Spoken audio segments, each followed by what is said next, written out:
You ever feel like time's slipping through your fingers, like you blink and a whole bunch of years are gone? These days, everything feels rushed. Work, talk, even relaxing.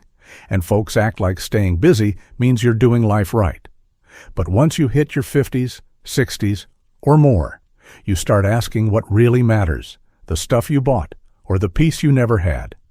This video is about slowing down, letting go of the extra weight, and making choices that bring real calm, not just more noise. Part 1. Why you feel tired. All the time. You wake up early, not because you feel good, but because your body just does that now. The small kitchen is cold, and you hear the heater humming, that steady HVAC noise like it's the only thing in the house that never quits. You pour coffee, you stand there a second, and you already feel tired, and the day hasn't even started. Then you look at the table. There's that pill organizer sitting there like a little plastic calendar telling you what kind of day it's going to be.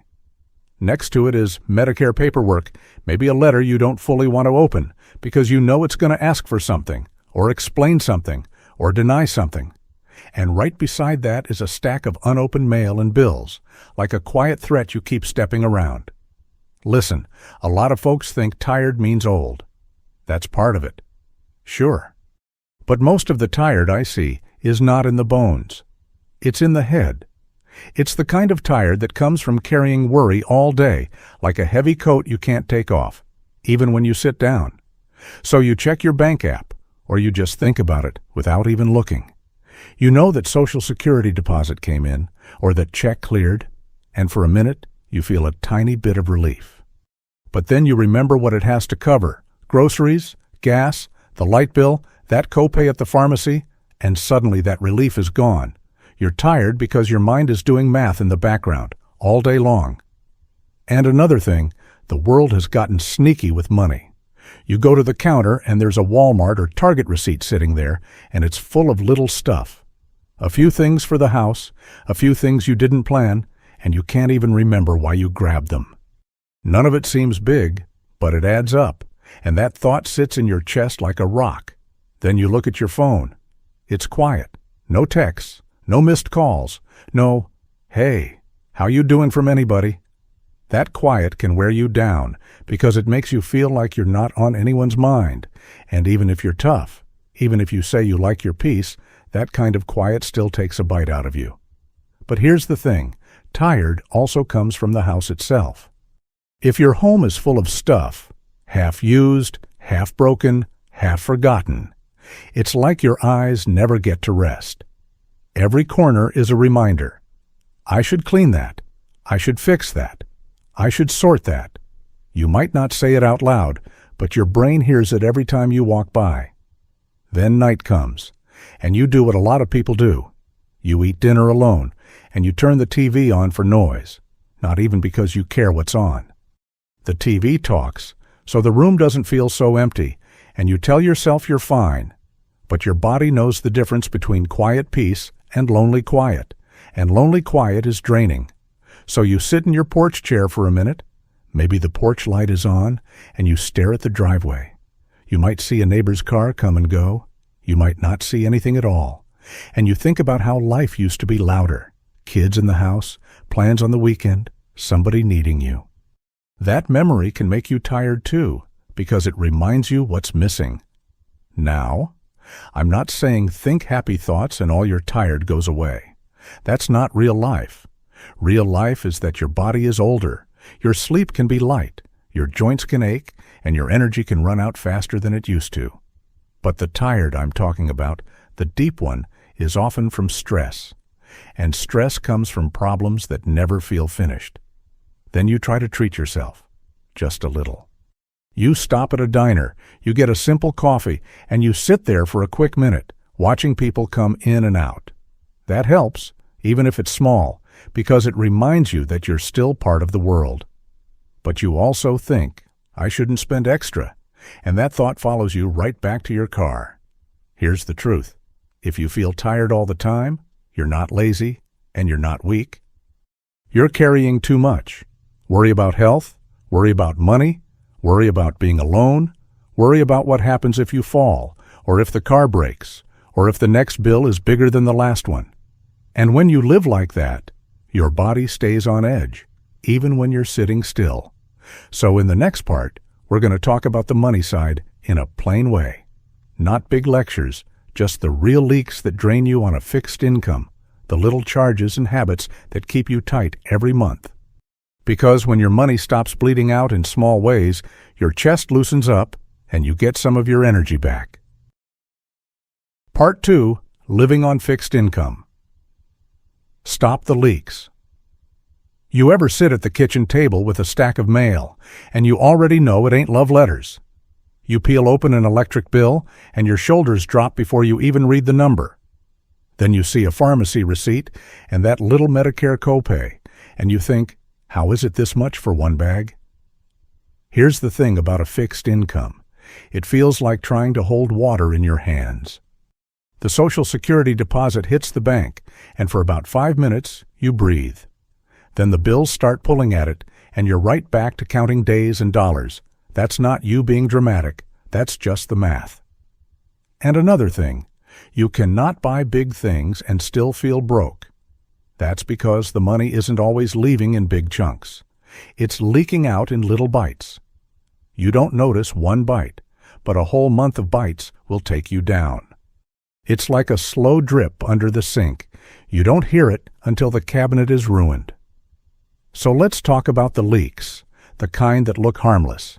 Streaming services you signed up for when you were stuck at home, a phone app you forgot about, a gym membership you swear you'll use when your knee feels better. They charge every month, quiet as a thief, and you don't feel it until you look at the statement. Then you sit there and think, why am I paying for this? Listen, I'm not calling you stupid. This happens to a lot of us. The world is built to keep charging you because they know most people are tired, and tired people don't fight back. You're juggling health, sleep, and your own head, so you let the little charges slide. That's why they win. Then there's the little stuff bag from Walmart or Target. You went in for toothpaste and paper towels, and you came out with some extra things that looked useful or just felt good for a second. You set the bag on the counter, and you don't even remember half of it by next week. But your bank account remembers every single time. And don't get me started on the Amazon box at the door. It shows up like a surprise, like you won something, even though you paid for it. You open it, you feel that quick little lift, then it's gone, and now you've got another thing in the house. That's not joy, that's a habit, and habits cost money. Now add the outside world, where everything costs more than it used to. You see the gas station pump price sign, and you just shake your head, because it feels like the numbers only go one way. You go to the store, and the same groceries cost more, even when you buy the cheap brand. That's inflation, sure, but what it really feels like is, I'm doing the same thing, and it's still not enough. Then you look at a credit card statement, and that's when the shame shows up. Not always big purchases, just charges, fees, interest. Little I'll deal with it later stuff. You tell yourself you'll pay it down next month, and next month comes fast. A fixed check does not forgive credit card debt, it just gets eaten alive by it. And another leak is eating out. Not because you're fancy, but because you're tired. You grab a fast food receipt, or you pay a diner check, and you tell yourself it's just $10 here, $15 there. But do that a few times a week, and you're lighting money on fire, and you don't even get a good meal out of it. I'm not judging you. I'm saying it adds up. So what do you do without turning into some miserable penny pincher who never enjoys a thing? You do it simple. You plug one leak at a time, and you make it so easy you can't talk yourself out of it. You pick one afternoon, sit down with your bank app or your statements, and you circle the charges that repeat every month, and you cancel the ones that don't earn their keep. Then you make 2 little rules that save you from yourself.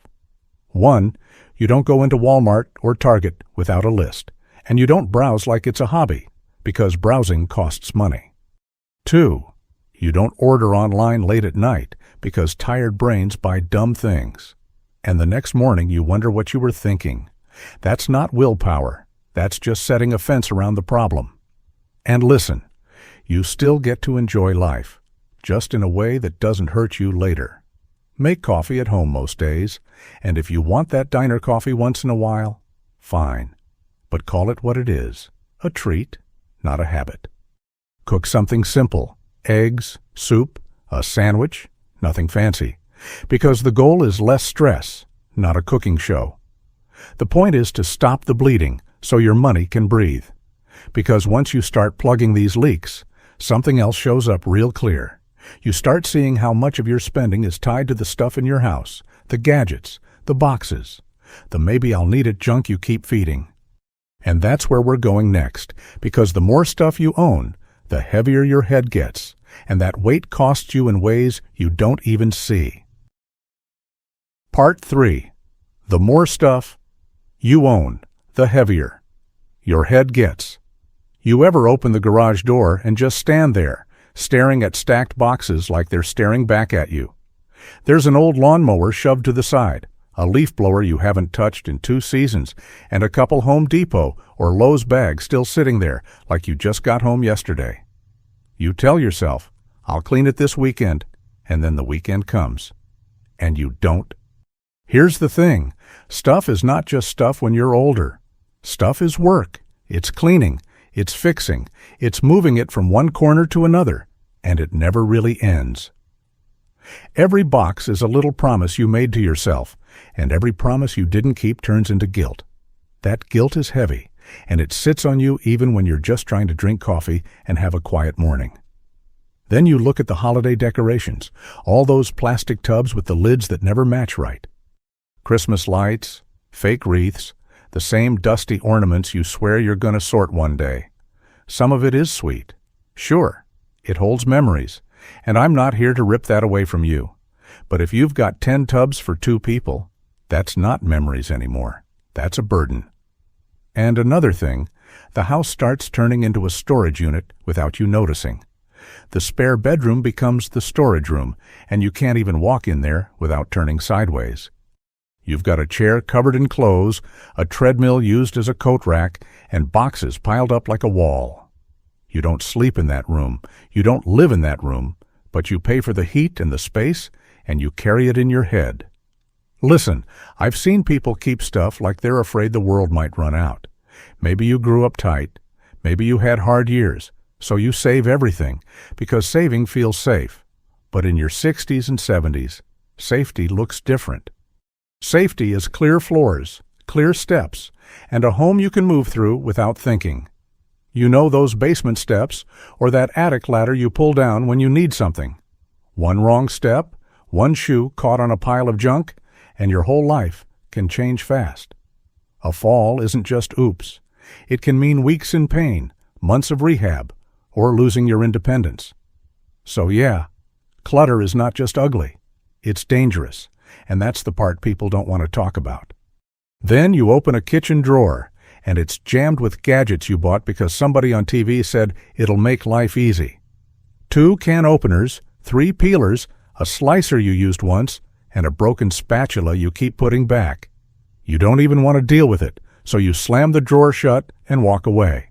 That's what too much stuff does. It makes small jobs feel big, so you avoid them.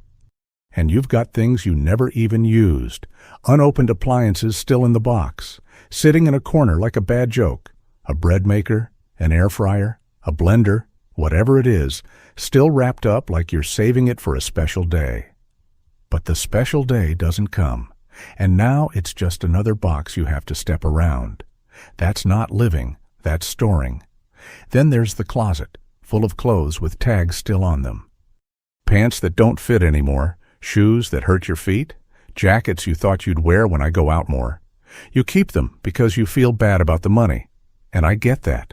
I really do. But keeping them doesn't bring the money back. It just keeps the shame in your house. And sometimes the worst part is you're paying twice because you've got a storage unit bill too, a little monthly charge, and you tell yourself it's temporary, just until you get around to it. That bill shows up like clockwork, and you pay it because you don't want to face what's inside. That storage unit is not holding stuff. It's holding stress. Now, I'm not here to say you should throw away everything you own and live like a monk. I'm saying you need room to breathe, and room to move, and room to think. Letting go is not giving up. It's taking your life back. It's saying, I want peace more than I want piles. So start small, because big cleanouts make people freeze. Pick one spot, like one shelf in the garage or one drawer in the kitchen, and finish that one thing. Put a yard sale sign in your mind if you have to, or drive a box to Goodwill, and don't overthink it. The goal is not perfect. The goal is lighter. And listen, your kids might live out of state, and they've got their own lives, their own jobs, their own problems. They love you, but they do not want to fly in one day and sort through 30 years of boxes and broken stuff. If you care about them, you don't leave them a mountain to climb when you're gone. You handle what you can now while you still have the say. When you clear even a little space, something weird happens. Your head gets quieter. You stop seeing 1,000 unfinished jobs every time you turn around. You sleep a little better, you breathe a little deeper, and your home starts feeling like a home again. And that's where we're going next, because once the noise of stuff dies down, we can talk about what a real slow day looks like, the kind of day that actually gives you your life back. Part 4. What slow living looks like. In a real day, slow living ain't sitting on the couch all day, doing nothing. It's doing fewer things, with less rushing, so your body can keep up and your wallet can breathe. It's a plain day, but it feels lighter, and that matters when you're not 20 anymore. So let's start in the morning, right there at the kitchen table. You pour your coffee, you sit down, and you don't stand and pace like you're late for work. The pill organizer is right there. You take what you need, and you don't pretend you're fine when you're not. You do it calm, because getting worked up at 7 me won't fix a thing. Then you eat a simple breakfast, eggs and toast, or oatmeal. Nothing fancy. You're not trying to impress anybody. You're trying to feel steady. You drink your coffee slow, not because it's some big idea, but because rushing makes your chest tight. And if you're going to have one good moment in the day, this is a good place to put it. After that, you take 2 minutes on the porch. You sit in that porch chair, you let the porch light click off if it's still on, and you just look at the street. You don't need a purpose for that. You just need a little quiet that doesn't feel like punishment. Then you stand up slow, because your knees don't care about your pride. Next comes a short walk. Nothing heroic. Maybe it's down the sidewalk in your neighborhood. Maybe it's around the community park where folks walk their dogs and wave. You go at a pace where you can breathe, because this isn't a race. It's a tune-up. You're doing it for your heart, your head, and your sleep later. Then you do a quick stop at the mailbox. You grab what's there, you toss the junk, and you don't let the envelope sit on the counter for a week like a dark cloud. If something looks important, you open it right then, because later turns into stress. And stress is a big part of why people feel worn out. So when it's time to shop, you keep it small and you keep it clean. You make a short list, and you go to Walmart or your local grocery, and you buy what's on the list, not what catches your eye. That list is a money saver, because wandering the aisles is how little stuff sneaks into your cart. And you don't need more little stuff. You need more breathing room. On the way, you glance at gas prices, because you live in the real world. If it's high, you don't panic. You just plan. You group your errands so you're not driving back and forth all week. Slow living is also smart living, and smart living saves you money. It's not fancy. It's just common sense. Then lunch is at home, and it's simple. A sandwich, soup, leftovers. Whatever you've got that doesn't cost you another $20. Cooking at home most days is one of the biggest ways to keep your money from leaking out. And it also keeps you from that tired habit of grabbing fast food just because you don't feel like thinking. Now, if you want one small treat, fine. Do it on purpose. Maybe you stop for a diner coffee once in a while. Get that senior discount if they offer it. Sit for 10 minutes and talk to the waitress like a human being. That little bit of normal can help more than people think. But you keep it as a treat, not a daily drain. Then the afternoon is quiet work, the kind that keeps life from piling up. You do a load of laundry. You wipe the counter, you take out the trash, you handle one small thing, and then you stop. The rule is simple. Do a little, then rest, because overdoing it today means you pay for it tomorrow. Slow living respects your body instead of acting like you can bully it. Here's a warning most folks don't want to hear. Cable news and phone scrolling will make you feel worse. It keeps your brain angry and scared, and it steals hours you don't even notice. So turn off the news and put the phone face down on the table, like you're putting a barking dog outside for a while. You can check messages later, but you don't need the world yelling at you all day. Then you sit down in a folding chair out back, or you sink into that recliner, and you let your shoulders drop. You don't need to fill every second with noise, because noise is not comfort. If you want something on, put on a simple show or music, but don't let it run your whole day. A calm afternoon is not wasted time. It's how you keep going. Dinner comes early because your stomach and your sleep like that better. You cook something easy, maybe chicken, maybe eggs again, maybe a pot of beans, and you don't make it a big production. You clean up right after, just enough so tomorrow morning doesn't start in a mess. That's another little secret of slow living. You're kind to your future self. Then night is for winding down, not winding up. You set out your pills for the morning, you lock the door, you turn down the lights, and you stop staring at the phone like it owes you something. Maybe you wash your face, maybe you stretch your legs, maybe you just sit on the edge of the bed and breathe. You go to sleep the best you can, because tomorrow needs you too. But listen, there's one more truth. A slow day can feel good, but it can also feel too quiet if you don't add real connection. If your phone stays quiet and your house stays quiet, that quiet can turn into loneliness without you noticing. So next, we're going to talk about that, because loneliness breaks people before illness ever does. Part 5. Loneliness in Older Age. The thing that breaks you before illness. You can have a roof over your head, food in the fridge, and still feel empty inside. A lot of folks eat dinner alone with the TV on for noise, not because they love the show, but because silence feels too loud. You sit there, chewing slow, and the room feels bigger than it should. Then you look over at the counter, and there's the phone, quiet as a rock. No texts, no calls. No, how you holding up? It's a strange kind of hurt, because you don't want to beg for attention, but you also don't want to feel forgotten. And that's what loneliness does. It makes you feel like you slipped out of the world. Sometimes it hits you in the dumbest little ways. You walk to the mailbox, and it's mostly bills and ads, maybe a coupon flyer, maybe a letter that says, "Final notice" in big print. You carry it back inside like a weight, because it's proof that the world still knows your address. It just doesn't know your heart. Then you set it down, and you don't open it right away, because you're tired. You sit on the porch some nights, and there's an empty porch chair next to you. Maybe it used to have someone in it. Maybe it didn't. But either way, it looks lonely. Across the street, you see a neighbor's porch light on, and you wonder if they're inside talking, laughing, living a normal life, and you hate that you're thinking like that, but you can't help it. Now let's say it's your birthday. You tell yourself you don't care. You're grown. You don't need a fuss.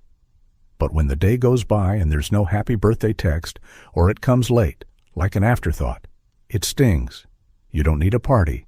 You just want to know you still matter to somebody. And before somebody says, "Call your kids," let me say this plain. A lot of adult kids live out of state, and they've got jobs, bills, and their own storms. They might love you, but they're busy, and busy can feel a lot like gone. So you sit there trying not to take it personal, but the quiet still fills the house. Here's the part people don't like to admit. Saying "I'm lonely" feels embarrassing. Folks think it means you're weak or needy, or you failed at life. That's not true. It just means you're human, and you're missing real connection. Loneliness is not a character flaw. It's a missing piece. So what do you do without putting on a fake smile and joining some cheesy thing that makes you feel worse? You start small, and you start where people are already gathered. You pull into a church parking lot on Sunday. even if you haven't been in a while, and you sit there for a minute and breathe. You don't have to be the life of the party. You just have to show up. Then you notice the little signs people ignore, like a senior center flyer on a bulletin board. You see it and you think, that's not for me. But listen, it is for you if you're lonely. You can walk in, sit down, and be around other living, breathing people without spending much money. The first time feels awkward, but the second time feels less so. And another good place is the library, because it's quiet but not lonely. You'll see a library event sign, a book club, a local talk, a craft thing, a computer help hour, stuff like that. You don't have to love it. You just have to get out of the house and sit near other people for a while. Being seen, even a little, changes something in you. Sometimes connection is simpler than folks think. You stop at a diner, and the waitress knows your usual order, and she says, "Same as always." That's not deep friendship, but it's a human moment, and it counts. You start to remember you're not invisible everywhere. You're just stuck in the wrong kind of quiet at home. And small moments stacked up can hold a person together. But listen close. Loneliness can make you easy to use. When you're hungry for a voice on the other end of the line, you might trust the wrong one. Scammers smell that, and so do friends who show up with a sad story and an open hand, asking for money, asking for favors that never end.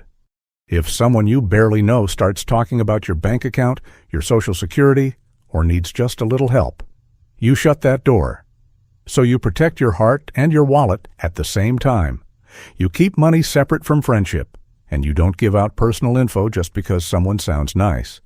Real people will respect your boundaries. They won't guilt you, they won't rush you, and if they do rush you, that's your sign to step back. Here's what I want you to hear. You don't fix loneliness in one day. You fix it by building one small habit, like a walking group at the community park, or a weekly stop at the senior center, or showing up at the library the same day each week.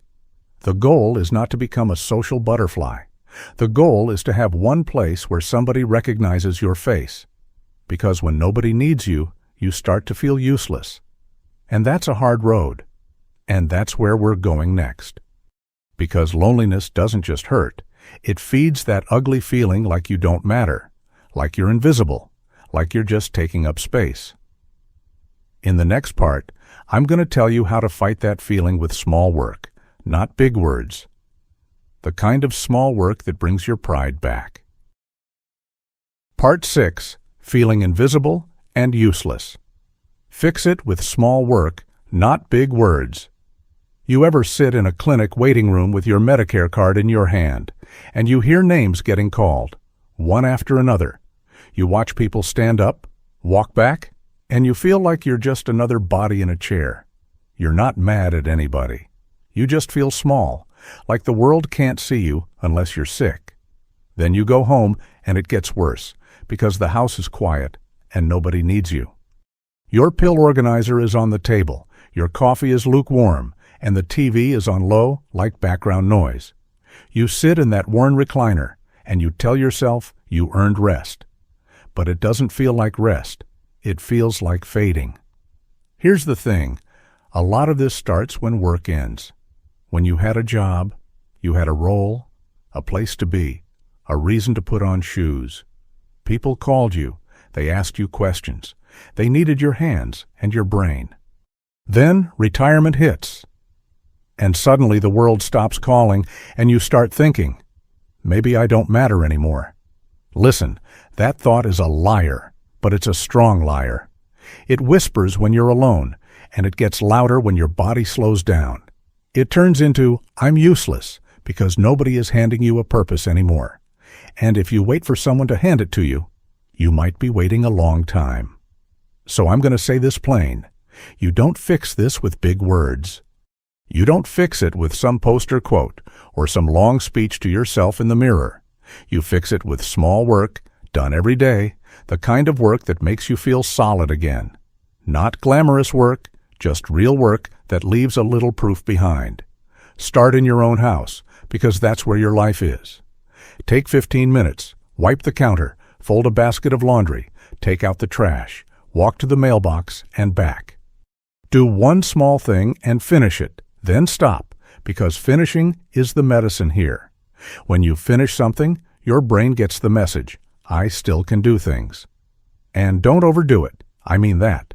Bad knees are real, bad backs are real, and nobody gets a medal for hurting themselves. Slow and steady beats tough and broken. If you need to sit down, then get back up when you can. Then move to the garage, where a lot of men keep their pride, and a lot of women keep their, I'll deal with it later. Open that toolbox. Just look at it. Feel that old familiar weight of a wrench in your hand.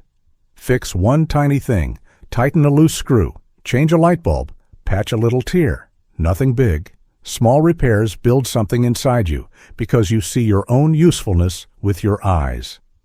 Here's a good trick. Keep a small list on a notepad. Not a giant to-do list that makes you feel like a failure. Just 3 small things. Wipe counter, take walk, call one person, that's enough. Cross one off, and you'll feel more alive than you did sitting there thinking. And another thing, do something that helps somebody else, even if it's small. Maybe your neighbor has a broken fence board, or their trash can is tipped over, or they can't lift a heavy bag. You don't have to play hero. You just step in and help for 5 minutes. Helping is a fast cure for feeling useless because it puts you back in the world. If you've got grandkids, use that if you can. Stand in that school pickup line once in a while. Wave when they spot you. Be the steady face they can count on. You don't have to buy them a bunch of stuff. You just show up. Kids remember who showed up. They don't remember who bought the biggest thing. Now, if you don't have family close, you can still build a place where you matter. Look at a church or community bulletin board, the kind with flyers and phone numbers and little tear-off tabs. There's always something. A food drive, a small cleanup day, a coffee hour, a veterans group, a place where people need hands. You don't have to talk much. You just have to be there. The library is another good spot, and folks forget it's even there. You can find a library volunteer sign-up, help with shelving, help with a small event, even help somebody figure out a computer. It's not about being a saint. It's about having 1 hour where someone says, thanks. I needed that. That thanks hits different when you've been feeling invisible. And let me say this too. You don't have to wait until you feel ready. Ready is a feeling, and feelings come and go like bad weather. You do the small work first, then the feeling follows behind, like a dog that finally trusts you. One day won't change your life, but a week of small work will change your mind. So if you're sitting there right now, TV low, phone quiet, thinking you don't matter, I want you to do one thing today. Set a timer for 15 minutes. Do one simple task, then write it down on that notepad like it counts. Because it does. You're not building a perfect life. You're building proof. Proof that you still have a place here. But listen, when you start doing this, some people won't get it. They'll tease you, or they'll say you're doing too much, or they'll push you back into old habits. Spending, showing off, trying to keep up. So in the next part, we're going to talk about that pressure and how to stop living to prove something to people who won't pay your bills anyway. Part 7. Stop living to prove something to people. You sit at a Thanksgiving dinner or a family cookout, and it starts the same way every time. Somebody brings up a trip. Somebody talks about a new kitchen. Somebody asks what car you're driving now. You smile, you nod, and inside you feel that little pressure, like you're supposed to keep up, even at this age. Here's the thing, that contest never ends unless you step out of it. People will compare houses, compare vacations, compare grandkids, compare who's doing great. And most of the time, they're not trying to hurt you, they're just talking, but it still gets under your skin. Then you go home and you open Facebook, and it's a highlight reel. Somebody's on a cruise. Somebody bought a new truck. Somebody's showing off a backyard remodel. You scroll for 5 minutes, and you feel behind, even if your life was fine before you opened the app. Listen, that behind feeling is expensive. It pushes people to buy stuff, not because they need it, but because they don't want to feel small. And at 55, 65, 75, buying your way out of that feeling can wreck your peace, and it can wreck your money. You see it with neighbors, too. A guy down the street talks about his new truck, or an RV he just picked up, like it's the best thing in the world. He might mean well, he might just be proud, but the message lands the same. Look what I did. Why haven't you done it? So you start thinking, maybe you should do something big too. Maybe you should travel more. Maybe you should upgrade something. Maybe you should treat yourself. And there's nothing wrong with enjoying life, but there is something wrong with doing it to prove you're still in the game. Then the real world shows up at the kitchen table. The credit card bill sits there, and it doesn't care about your pride. You open your bank app, you look at the balance, and you feel your stomach drop a little, because it's not what it used to be. And another thing, gas prices don't care either. You drive by the gas station price sign and you think, good Lord, because every errand costs more now. That's why living on a fixed income is different. You don't get to make mistakes the same way, because you don't have another paycheck coming to save you. Here's what I want you to hear. Nobody is coming to pay your bills but you. Not your neighbor with the new truck, not your cousin with the cruise photos, not the folks bragging at dinner. They won't be there when the interest hits, and the late fees start stacking. Now, adult kids might mean well, and sometimes they push without realizing it. They might say, you should take a trip, or you deserve a nicer place, or just put it on the card. They love you, but they are not paying that credit card bill, and they are not living on your fixed check. So you need a few simple lines, and you say them without apology. You can say, that's not in my budget, and then you stop talking. You can say, I'm keeping it simple these days, and let it sit there, because you don't owe anyone a long explanation. And listen, you don't have to say it mean, you can say it calm, like it's just a fact, because it is a fact. The more you explain, the more people argue. So keep it short and steady, and move on. This pressure shows up in little places, too. You run into Walmart or Target for one thing, and you end up buying just because you're in a mood, or you want a little lift. You tell yourself it's small, but small adds up, and small turns into stress when you get home. And another trap is acting fine when you're not. You show up to family stuff. You smile. You say you're doing good, even if you're tired, lonely, or worried. You don't want to be a burden, so you perform, and that performance takes energy you don't have.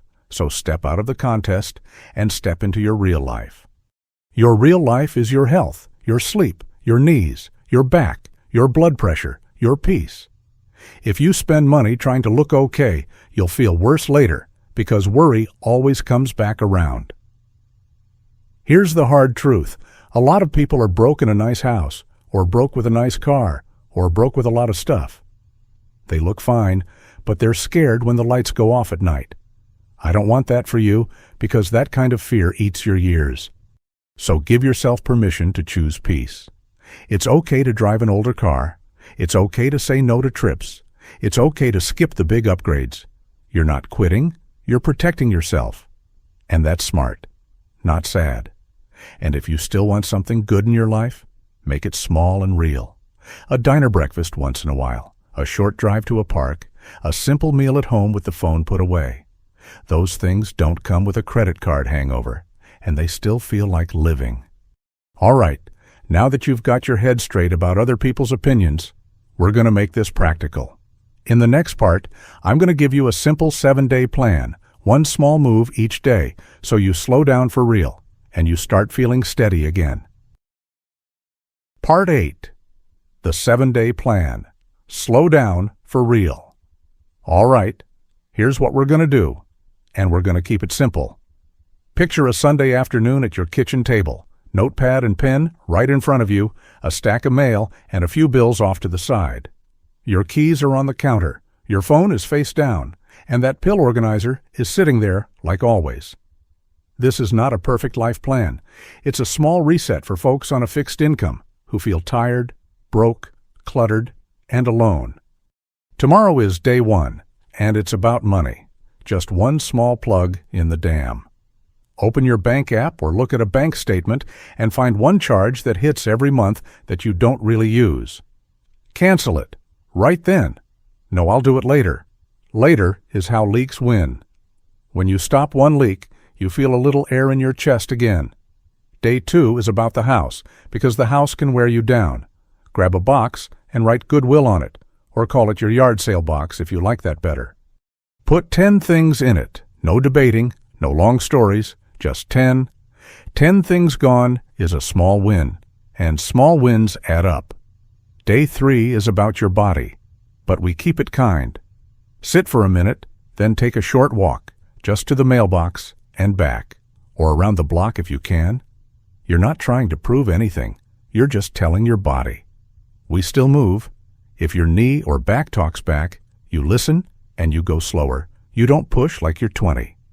Day 4 is about food and money, because those two are tied together. Make a Walmart grocery list, short and plain, and stick to it. While you're out, you'll see the gas station price sign, and yeah, it'll annoy you. But that's why you don't do extra trips. You don't need. Cook at home that night. Something simple, because eating out too much is a leak that feels small until it's huge. Day 5 is connection, because a quiet life can turn into a lonely life fast. Call one person, not 5, just one, a friend, a cousin, an old coworker, and keep it simple. Hey, I was thinking about you. If calling feels hard, step outside and talk to a neighbor for 1 minute, even if it's just, "How you doing?" This is how you build a real life again, one small reach at a time. Day 6 is a calm day, the kind that protects your head. Sit in your porch chair for a few minutes and let the day slow down on purpose. Keep the phone face down again, and don't feed your brain with nonstop news or doom scrolling. Do one light chore, wipe the counter, fold laundry, then stop, because the point is steady, not exhausted. Day 7 is your check-in, and this is where you start feeling the change. Sit back at the kitchen table with that notepad. Look at what you actually did this week, even if it was small. Set your pill organizer for tomorrow. Put your keys where they belong, and throw away one more piece of junk mail so it doesn't pile up again. Then pick one day from this plan that helped you the most, and promise yourself you'll do that one again next week. That's it. 7 days. Small moves. No drama. You don't need to fix your whole life. You just need to stop the bleeding. Clear a little space and reach for one real person. Pick one day, do one thing, then come back tomorrow.